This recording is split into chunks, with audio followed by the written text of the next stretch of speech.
Okay, welcome to this video where we'll be looking at the FAQs for the IELTS reading exam. FAQ stand for frequently asked questions, so hopefully the questions that you have will be answered in this video. So let's start straight away with the way the exam is scored. You may require a certain score to get into a university, or if you're doing general training, to get into the chance to get the immigration process started if you're moving to another country. And so it's very useful for you to know what your score is in general. So you might want, for example, to do a past paper of an IELTS exam just to see where you are at the beginning stage of your learning process, and then see where you need to move to. So say for example you got 19 out of 40, because there's a total of 40 questions and each question is worth 1 point, then you would get a 5.5 on the band score, and you may, for example, require a 6.5. So you know at least that you need to move up by at least 8 points to get to 27. So that's the academic scores, and the general training is slightly different, also 40 points, but notice even one tiny mistake will end up dropping your score by half a point on the band score, which is the reason, although the general training exam is easier, this is the reason why people tend to not necessarily get a very high score, because it quickly drops.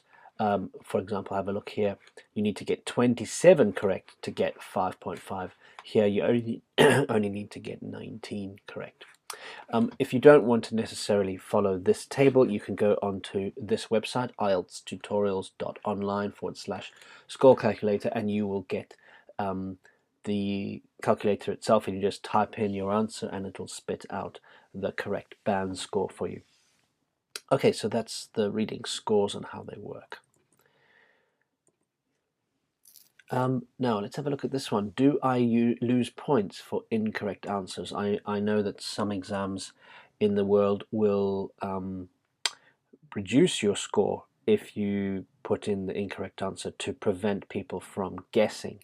Well, that's not the case for IELTS. You will get points for the correct answers, and points will never be removed once you've got them. So always guess the answer. If you run out of time at the end and you've got a choice of A, B, or C in the multiple choice, A, B, C, D in multiple choice, then just put in something that looks good.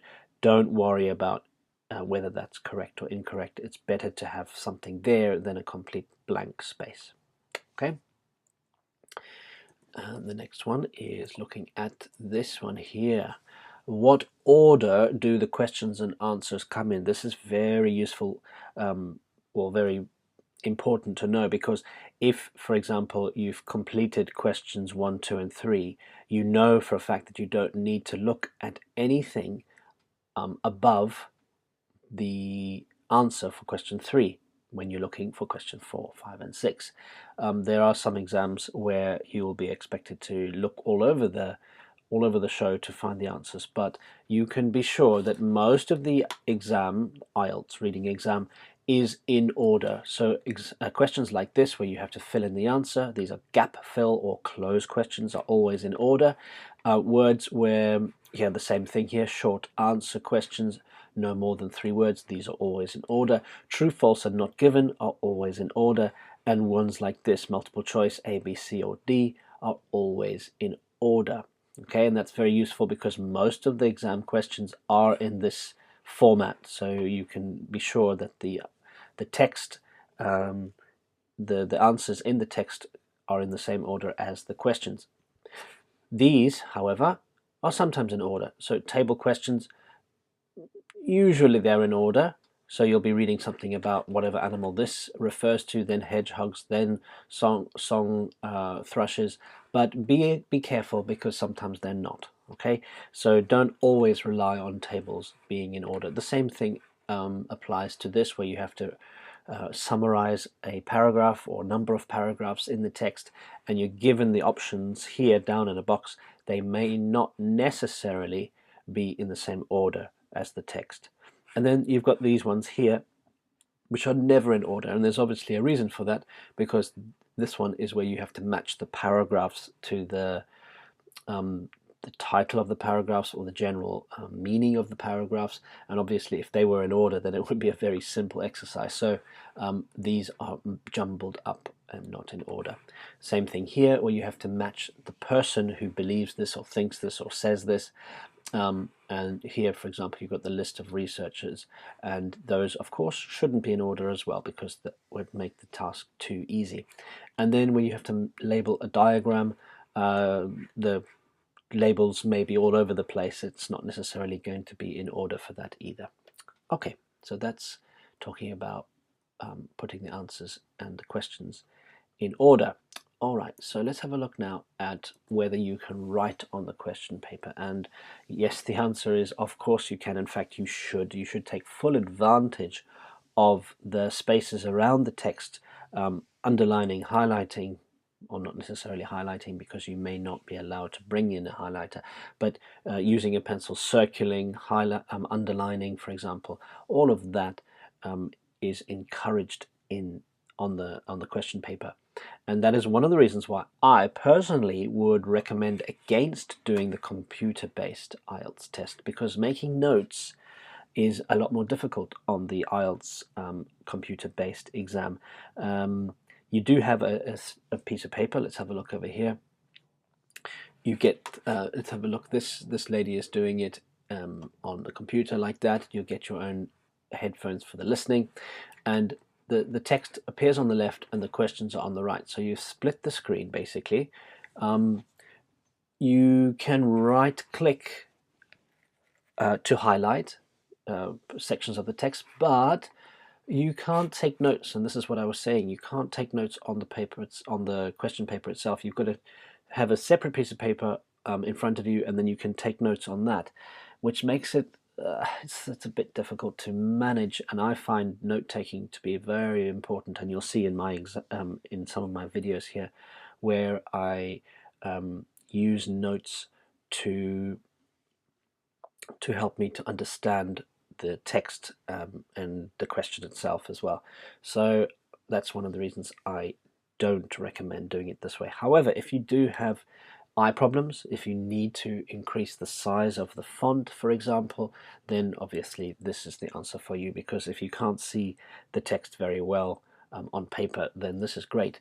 You can also copy and paste copy and paste is possible for gap fill questions. So those of you who might have problems with spelling, and you, even though you've got the word in front of you in the text, transferring it onto your answer sheet is difficult, then you can copy and paste those questions over onto the answer sheet. And well, one of the negative things is navigating forward and backwards can be confusing. It shouldn't be. These days people mostly know how to use computers and understand how software works, but certainly when they started this program, there were some people with confusion about how do I move back, how do I go forward, how do I check my work. Okay, so that's the computer-based reading test. And again, going back to this, why I recommend doing it on paper if you can. Okay, and let's have a look at this one here now. Can I get extra paper to write on? The answer, in fact, is no, surprisingly. You simply have to use the question paper that you've got conservatively, and you can't bring in your own paper. So when I say conservatively, don't write huge words all over the, if you're making notes, don't write in big letters. Keep them quite small so that you've got space to write more notes if you need to. Okay, and this one here is talking about standard English. Is standard English used? Well, basically, yes. When we say standard in inverted commas, it means basically Australian, British, American style English. You won't really notice the difference in spelling between, for example, Australian and English. Of course, in the listening exam, you would notice the difference in accent. But in spelling, Australian and South African and New Zealand English is exactly the same in terms of spelling as British English. But American English is different, okay? So one thing that you need to remember, especially for the writing, is that if you choose to use American spelling in your writing, then you need to keep that going throughout your writing text. So don't start with American and then move to British spelling later on, because they'll notice this as a spelling error. Okay, but it's a very minor thing. So anyway, it doesn't matter what spelling you use in the listening, and it doesn't matter what spelling you use in the reading. Both of those, it can be American or British. Okay, and there's a thing on something called jargon, and jargon is, let's just have a look at that. It's words and expressions used in a particular profession or by a particular group of people which are difficult for other people to understand. Okay, don't worry about that. So you will find this particularly in part 3. They might use a word because it's a scientific article that needs to be explained, and they will put a little star next to it, an asterisk as it's called, and then down below at the bottom of the page you will find the definition for that word, because they won't expect you to know jargon, as in words that are used only by certain professions. You might also find that it's not necessarily asterisked,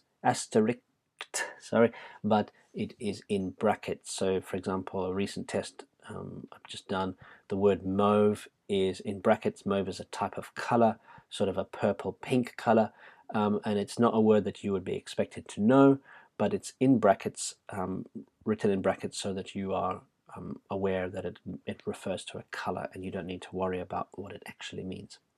Okay, the next one then is how many questions there are. As I said, there are 40 questions.